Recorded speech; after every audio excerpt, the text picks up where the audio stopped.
Hi, everybody. I'm Julie Drake with Shine with Julie, and I am the person that helps you remove emotional blocks that keep you stuck and allows you to do whatever you want to do in your life. And today I have Jen Meyer with me, and Jen is amazing. Jen Myers is a business coach. She's an expert at blending entrepreneurial life with the equal amount of homeschooling. And if you followed me for any length of time, this was something that we did last year.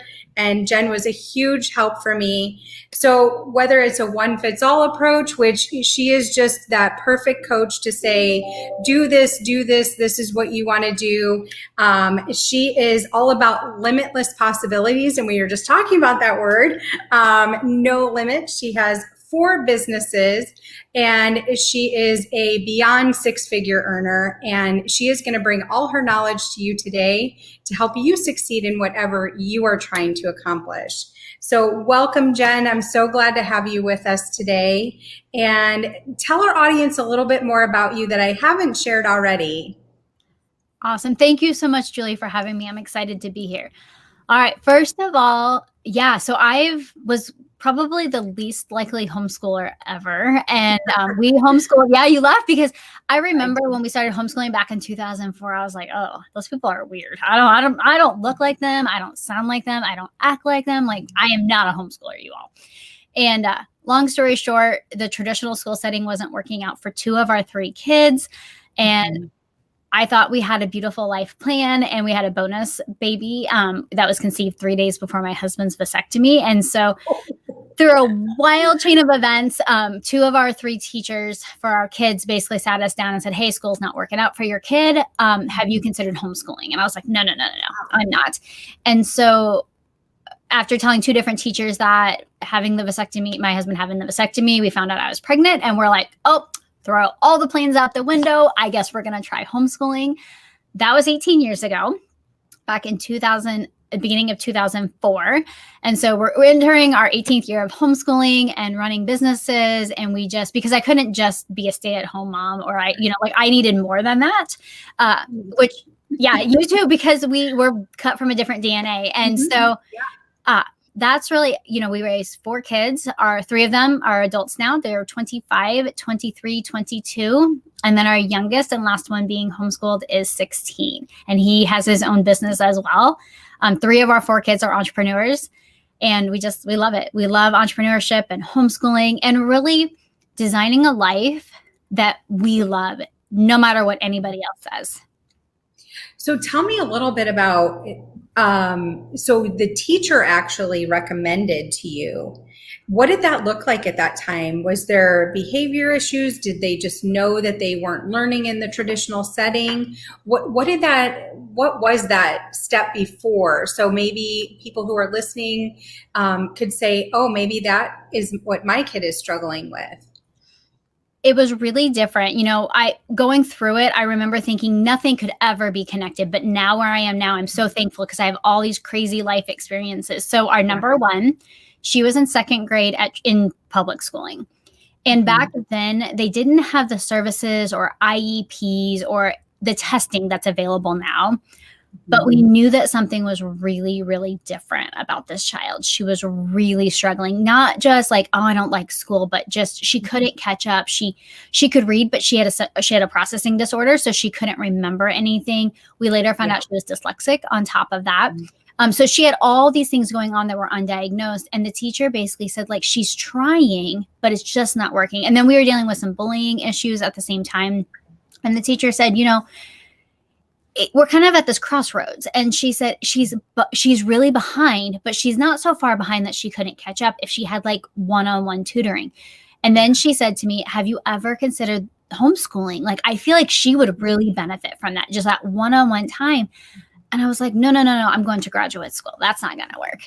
And then the next week we sat down with our number 3, who was in preschool at the time, and he was going to a private school. So we've experienced public school and private school. Okay. And she sat us down and she said, I don't really know how to tell you this, but you can't send this child to kindergarten next year. And I said, well, why not? He's doing fantastic. Like, he loves school. And she said, because he's going to be bored out of his mind. She said he reads at like a 3rd grade level, everything. This child also now speaks 5 languages. He started reading when he was 3, like chapter books. He's on the spectrum. We would later find out he was on the spectrum, the autism spectrum. But she basically sat us down and said, he just isn't a good fit. Basically, like, this is not going to work. You're going to hold this child back. He's, he also dealt with some bullying. That's part of being on the spectrum. A lot of times they don't socially, they struggle a little bit. And I'm like, well, what am I supposed to do with him if I can't send him to school next year? Because that's my plan, right? We all have plans in life. And she said, well, have you considered homeschooling him? And I was like, oh, that's exactly what that other teacher told me. The answer is no. Still no. Absolutely not. Not homeschooling, going to graduate school. Sorry, you guys are going to have to come up with a plan B because homeschooling is not going to work out for us. And then it was a couple of weeks later, we found out that we were pregnant with our bonus baby.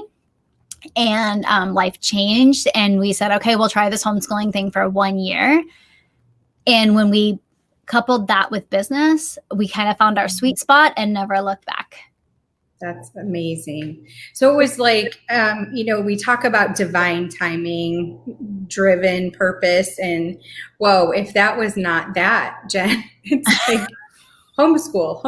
What do you think about that? Oh, you didn't like it for that kid? What about this kid? Yes. Oh my goodness. I'd be like, okay, I get it. Yeah. For me, it was just one of those things where, the door was slammed and nailed shut. Like, you are not going to graduate school. This is not your path. You're going to take a detour. And now 18 years later, I get to lead a global community of entrepreneurs that homeschool. And it's unlike anything I could have envisioned or created for my life. Like, I sat down, there are elements that I created, 30 years ago, said like, I'm going to be an international traveling businesswoman, which now I get to do with Homeschool CEO, like all of these things. But how that masterpiece was created, I could have never orchestrated myself. That's so amazing. So what were you doing before? Because entrepreneurship wasn't on your radar either. That kind of spun out of, that's what I heard from you. So that spun out of this need to homeschool your kids and becoming pregnant with your bonus baby. So that life change led to you being the amazing entrepreneur that you are today. What did you do before that? What was your path? I was in marketing. I worked for an advertising company. I think I was always an entrepreneur from day one. In 1st grade, I was selling Little Debbie snacks on the playground to other kids. Like, I was stealing them from my parents' snack closet because it was free. Talk about ROI. You get it for free. Right. Good profit there. 100%. Until I got detention and got in trouble for that. You can't have businesses on the school playground. Let me tell you, they frown on that. But even like throughout my whole life, at 11, I had a thriving babysitting business. At 14, I became an aerobics instructor and worked off commission, selling, personal training. Yeah, I was certified, everything, the whole 9 yards at 14 years old. And people just assumed I was an adult, and I wasn't. Okay. But always commission based. Wow. Then I went into advertising, always commission based, because I knew that my income then was limitless. Right. But then that's a great point. And not everybody that is not entrepreneurial feels that way. And I remember when I was an employee, that salary meant so much to me in a weird, twisted way that now I'm thinking it's been 18 years that I have not had a salary. And thank goodness I haven't, because you're right. There's so much more that you can do on commission if you're not an entrepreneur, or as an entrepreneur. You find different ways. I love the 100% profit with the Little Debbies. That's just great. Yep. I look at my kids sometimes now and I'm thinking, oh yes, they have my DNA running through their veins, because that is something I would have done. We laugh, but it was just always in me. And so then I love psychology. My degree is in psychology. But I wanted to go into social psychology, and I wanted to teach at the college level. And I also wanted to go into the marketing side of psychology, which ironically enough turned into a digital ad agency. That's so wild. But all of those experiences just got wrapped up into my entrepreneurship, because I needed a way to make sure that I was providing for our family and providing for me as a woman.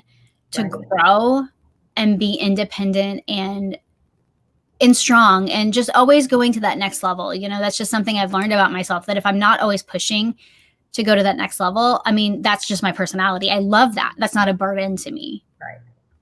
And so, have you ever had that moment, as a mom where you thought, maybe you could have done things different to be a full stay-at-home mom. Maybe that would have been better for you. Did you ever have any of those days? And maybe not a long season, but did that ever come up for you that you felt maybe guilty for being a businesswoman and a mom? Yes. In fact, after we sold our second business, my husband, who is not an entrepreneur, that was a big conflict in our marriage. I wanted him to be an entrepreneur. And when you don't have that same drive and your spouse is like pushing you to do that, it tends to cause a lot of conflict. I don't recommend it. And he took a position with a company that he absolutely loves. He is still there. But I tried to be a stay-at-home mom and just have that. And I went through this period of depression, and it was just like this really lonely, because it was like part of myself I was putting away and going, I'm just going to focus on my kids. And so what I did was I ran the roller derby team. I ran an entire basketball team. I just like created these micro businesses that were volunteer positions. And like our number 3, he went to public schooling for his 9th and 10th grade year. And so he played because he wanted to play basketball, and he couldn't unless he went to the school full time, because that was one of their rules. And so I organized the basketball team from freshman all the way up to senior. We did team meals, we did parties. Like I did all of those things because just being a stay-at-home mom was torturous for me. Like it was boring. I couldn't handle it. So when I thought, well, maybe that would make me a better mom. But then I found when I opened up my digital ad agency, I was actually a better mom then, because I was happier, because I was fulfilled. Absolutely. Yeah. I'm so glad that you shared that, because that is something that I went through for a moment. I mean, I didn't go as far as you did. I never actually did the stay-at-home mom thing, because for just sitting with that thought for a week, I felt those same feelings. I was depressed. I was sad. And I knew in my heart that it wasn't right for me. And so I just want, any woman that's listening right now, if you're struggling with that and you are a businesswoman, whether you are somebody who works for somebody else or wants to be an entrepreneur, it's okay. You have 2 people here saying, it's okay. It's just part of who you were designed to be. And you can work out the other stuff. And clearly you've made that work. So talk to me about, because sometimes when people think of homeschooling, they think you are always the teacher. So you had kids, you had young kids, you had a developing business. Talk to me about what school looked like, and it might have been at different seasons as your kids grew, but what did that look like in your house? So exactly what you said. It changed every season, and it changed based on the kids. I hired private tutors to come in sometimes. Like, for example, our number 3 son, he wanted to learn Spanish. I don't speak Spanish. And so we hired the local Spanish teacher over one summer. It gave her extra income. She came in, and in a matter of one summer, he was completely fluent in Spanish, which was incredible. I mean, obviously he has a gift that like, I don't have it. I could study Spanish for the rest of my life and probably couldn't speak it like him. But so we found those people. We also found college students that were majoring in education to come in and help teach. We've had retired individuals come in and teach our kids. We paid for mentors to come in, just different things to give them an enriching experience. If I could take them to a class and they could learn it there, we were all about that, because I could work from my laptop. I could do other things while they were learning. And I never felt the need to micromanage all of their education. Like, I didn't want that. Remember, I didn't want to be a homeschool mom to begin with. Like, that was not my thing. So I learned to outsource, automate, delegate from the very beginning, before I even realized that what I was doing was taking my business mind and applying it to homeschooling. Like, I was doing it innately before I had a label for it. Before I was Homeschool CEO, I was creating SOPs for what things needed to look like and how things ran before it was the cool thing to do, because I knew whatever that traditional homeschooling model wasn't going to work for me. Yeah. Yep. And it's funny because that's something that you really taught me early on, that it was okay. Because during COVID, I knew that I couldn't deal with, as an entrepreneur myself, the one thing that drove me to homeschool last year was, there was a virtual learning option, but that was going to be awful for my daughter to sit in front of a computer all day long. It would never have worked. It didn't work for the month that we had to do it in 2020. So, when I was thinking about what do I do, then it became, oh my gosh, I don't have time, nor do we have the relationship, my teen daughter and I, to have that teacher-daughter relation. That was not going to work. And so learning from you and your community, which I want you to talk about in a minute, was so invaluable. Learning that I didn't have to do a one-size-fits-all. I could pull this resource for this subject and this resource for another. So I became a facilitator, which I've done for years in my own business. And I managed how she got the information. I made her accountable to, how are you doing? Let's set these goals. What are we going to do this week? And she became part of that. And that I could do far easier than even traditional school. And it was something that was eye-opening for me, most definitely. Now, what would you say to the person, because I'm kind of in this position and I'm throwing this question at you impromptu here, but so you had little ones when you started homeschooling. So that's just how they grew up. But what would you say to the person that has that teen or preteen when it's the right choice for them to do homeschool, but they are insistent upon staying in traditional school? I don't know if you have had that come up in your community, but I'm guessing you have. So what kind of advice would you give to me and others that are thinking, that would be great, but yep. ... Well, number 3 that went to public school for 9th and 10th to play basketball, we realized that it was not the best for him. Yeah. But he loved basketball, right? Like that was his dream. He was my child who wanted to be a pro NBA player. Okay. And that, it was his dream. It was that he didn't want anything else. In the community that we lived in, he had to go to public school full time in order to be on the basketball team. There wasn't any way around that. Okay. And so what I sat back and I did, and it wasn't like, oh, I want to come back home. It was this isn't like grade wise, straight A's. That wasn't the issue, but social wise, because he's on the spectrum, we were just hitting some challenges. And I was like, this is just not the best for you long term. I could also see him shrinking as far as like he wasn't reaching his full potential. And so to answer that question, he didn't really want to come back home from public. Okay. And so I've been in that situation. I walked other people through it too. So as business owners, we negotiate all the time, right? So just put your negotiation hat on and say, okay, if I was talking with another business owner and we have a conflict and I want to go one way and they want to go another way, but I'm an Enneagram 8. So like we see our vision and we're like, this is it. Like we know where we're going. Come on, you guys all just need to come with us. Like, why don't you guys understand this vision? Like, this is the right way. And so I sat down and I basically outlined all the pros of homeschooling and also the pros of staying in school. And then I started asking better questions. How can we make this a win-win for all of us? Mm-hmm. What does that look like? What is it about homeschooling that I love for this child? What is it about public schooling that the child loves? How can we take that love, whatever they're like? I even had him give me a list of pros and cons of staying in school, in traditional schooling versus coming home. Like, let's talk about it. And let's have a real conversation going, okay, is it being around your friends all the time? What does that look like as a homeschool? How can we make this work? Because that's what business is about. How can we create a win-win situation for everybody? Right. So that's honestly, that's what we do. And sometimes people are always surprised for me to tell parents this, maybe homeschooling isn't the best option for different seasons of life. We've been in traditional schooling. So you're never going to hear me stand on some soapbox and say, I think everybody should always homeschool. But I think if it's in your heart, then you should at least explore it and then talk about how can we create that environment that fosters the growth and that encourages that child, because you don't want to cause resentment. Like, always put that relationship first. Yeah.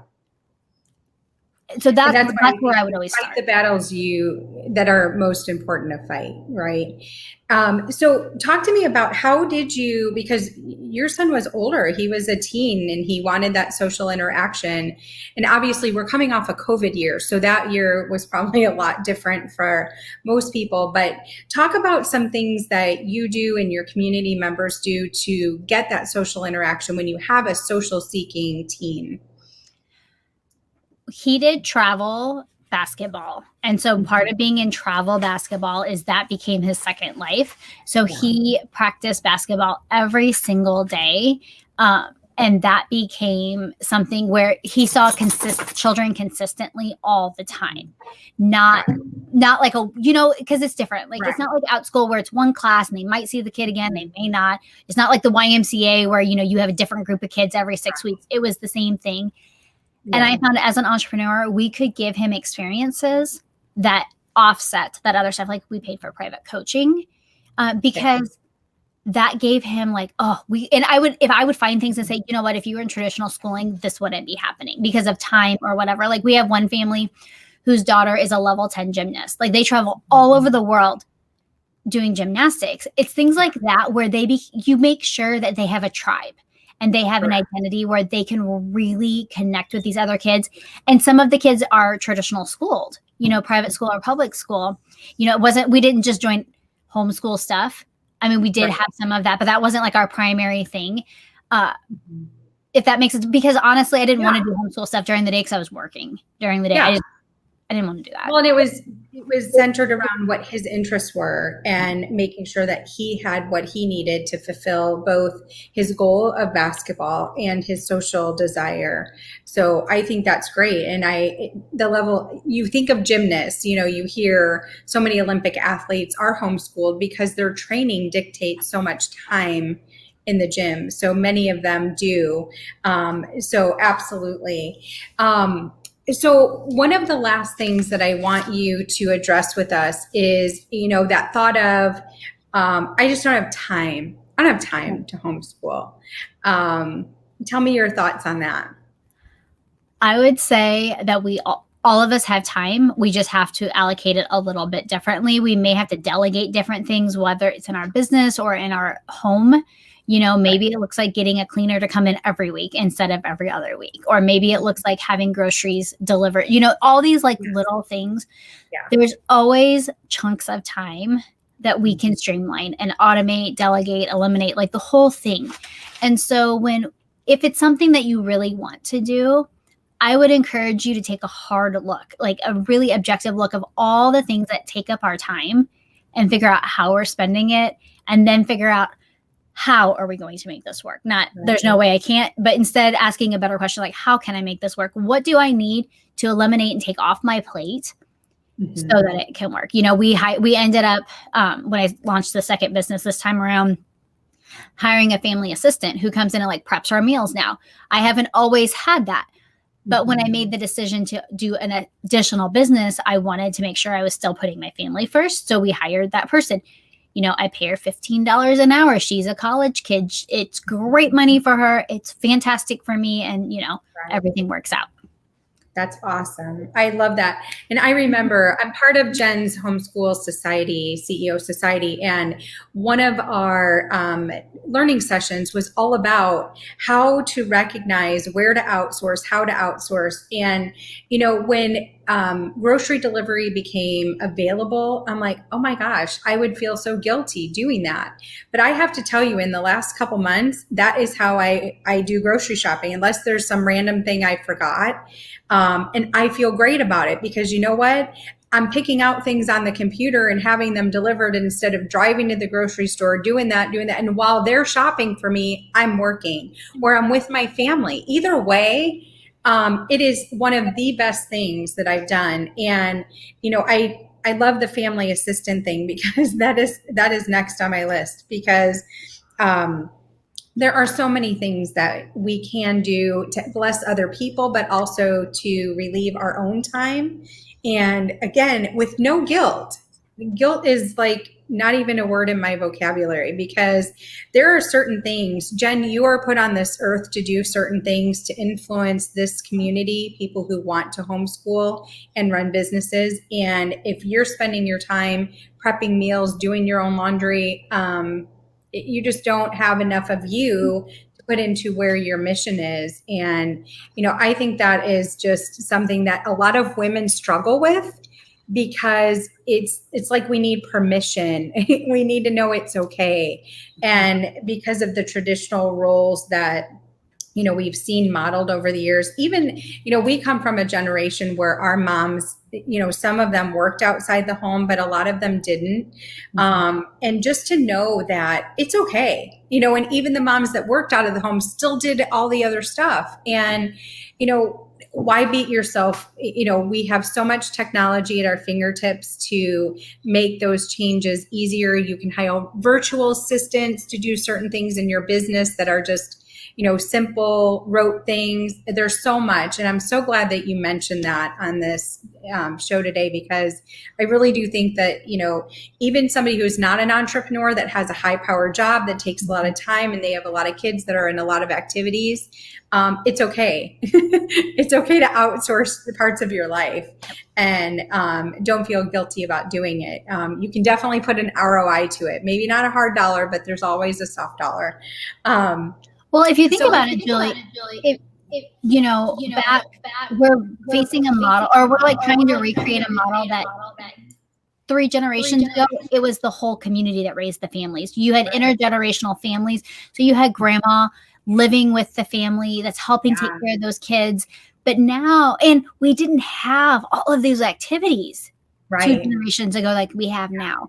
And now we're trying to like do everything that our great-great-grandparents did, plus all this other stuff that's added to our plate. And I'm like, it wouldn't have worked for them either. We're the first generation that has been able to model. And so we're learning how to outsource, and it's teaching our kids to something I always remind myself of when that mom guilt kind of comes in and creeps in and says, oh, you should be doing more. Would I want my kids to do all of this stuff? I mean, really, as adults, would I say, you know what? I think you should work from sunup to sundown, never spend time with your kids. I wouldn't want that for them. No. If I wouldn't want that for them, I don't want to model it for them either. Right. Absolutely. And that is so true, Jen. I didn't even think about that, because, you think of all these travel sports and all these extra, even theater has travel show choir or travel stuff that was not around when we were kids. That is such a good point. Sometimes you sit back and wonder, how did they do it all? Well, they didn't. They just didn't. So we're high five me. We're doing history in the making right now, and we're kicking butt, I tell you. So before we go, I want to make sure, Jen, that people know how to find you, because I want to make sure that they can get their questions answered, take a look at, and I have your website here, homeschoolceo.com up here, but you also have a couple other platforms that you're on regularly. So make sure our audience knows how to reach you. Yep. We are Homeschool CEO everywhere. Instagram, Clubhouse, Facebook. We have a free community, the Homeschool CEO Community. If you go to homeschoolceo.com, you can get all the links there. That's probably the easiest place. It'll direct you back to the community. If you want to connect with other entrepreneurs and high achieving professionals as well are in there. Like we have multi-million-dollar managers in there that they're employees, but they're managing big teams and homeschooling. Like that's the best place to get support and ask all your questions. We are there for you. Yep. And you can always reach out to me too on Facebook. And I just have to say, that is one thing that I really I didn't know what value I would be getting when I first enrolled in the society. And I have to say that it blew me away. The type of people that bring value in that organization, not only the women that are, doing the kind of coffee and conversations among the society, but people you've brought in to teach us have been so valuable in every part of my entrepreneurial walk. And I just want to say thank you, because you really do, you bring a top A notch to that society and to your community. And I think that no matter what, people will find value in what you have to offer. So I just thank you, Jen, for your time today. And I just wish you all the best in everything that you have going on. I can't wait. Every week it's something great and new and different for you to share with everybody. So thanks so much. Thank you for having me. Bye.